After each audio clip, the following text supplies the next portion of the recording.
மானமிகு ஐயா ஆசிரியர் அவர்களும், அருமை சகோதரர் செல்வ பெருந்தகை அவர்களும், ஆருயிர் அண்ணன் வைகோ அவர்களும், நம்முடைய மதிப்பிற்குரிய தோழர்கள் சண்முகம் அவர்களும், முத்தரசன் அவர்களும், என்னுடைய பாசமிகு சகோதரர் திருமாவளவன் அவர்களும், பேராசிரியர் ஐயா காதர்மீதீன் அவர்களும், பேராசிரியர் ஜபர்கலா அவர்களும், அதே போல சகோதரர்கள் ஈஸ்வரன் அவர்களும், வேல்முருகன் அவர்களும், அருணாச்சலம் அவர்களும், பேராசிரியர் சுபவி அவர்களும், பொன்குமார் அவர்களும், ஸ்ரீதர் வாண்டியார் அவர்களும், எர்ணாவூர் நாராயணன் அவர்களும், முருகவேல் ராஜன் அவர்களும், கருணாசும், அதியமானும், அம்மாசியும், தமிமுன் அன்சாரியும், திருப்பூர் அல்தாவும், வசீகரனும் இந்த மேடைய உரிமை களமா, வெற்றி களமா, அடித்தளமா அமைஞ்சிருக்கு.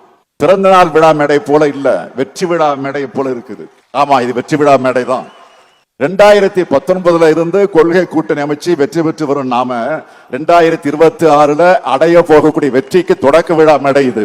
என்னை சந்திக்கிறவங்க உங்க வெற்றிக்கு என்ன அடிப்படைன்னு கேட்டா, எங்களுடைய தோழமை உணர்வுதான் எல்லா இடத்திலையும் மறக்காம நான் பதிவு செய்கிறவன். நான் ஊடக நண்பர்களுக்கும் எதிர்கட்சியினருக்கும் நான் சொல்லிக்கொள்ள விரும்புவது, கருத்தியல் கூட்டணி அமைச்சிருக்கக்கூடிய எங்களுக்குள்ள கருத்து மாறுதல் வரும், ஆனால் விரிசல் வராது. எங்களுடைய ஒற்றுமையை பார்த்து எரிச்சலோடு இதுல விரிசல் வருமானு சில எதிர்பார்த்துக்கிட்டு இருக்கலாம். அவங்களுக்கு நான் சொல்லிக்கொள்ள விரும்புவது, உங்களுடைய ஆசையில தான் மண் விடுமே தவிர எங்கள் கூட்டணியில் விரிசல் விழாது. நீங்க கொஞ்சம் சிந்திச்சு பாருங்க. 2021 தப்பி தவறி அதிமுக பாஜக கூட்டணி ஆட்சி பொறுப்புக்கு வந்திருந்தா இன்று தமிழ்நாடு தரைமட்டத்திற்கு போயிருக்கும். தமிழ்நாட்டோட அத்தனை உரிமைகளும் அதிமுக என்கிற கொத்தடிமைகளால அடகு வைக்கப்பட்டிருக்கும். இந்த கொடிய சக்திகள்ட்ட இருந்து தமிழ்நாட்டை மீட்க கூட்டணி, நம்ம மதச்சார்பற்ற முற்போக்கு கூட்டணி, இன்றைக்கு இந்தியாவுக்கு வழிகாட்டுகிற கூட்டணியும் நம்ம கூட்டணி தான்.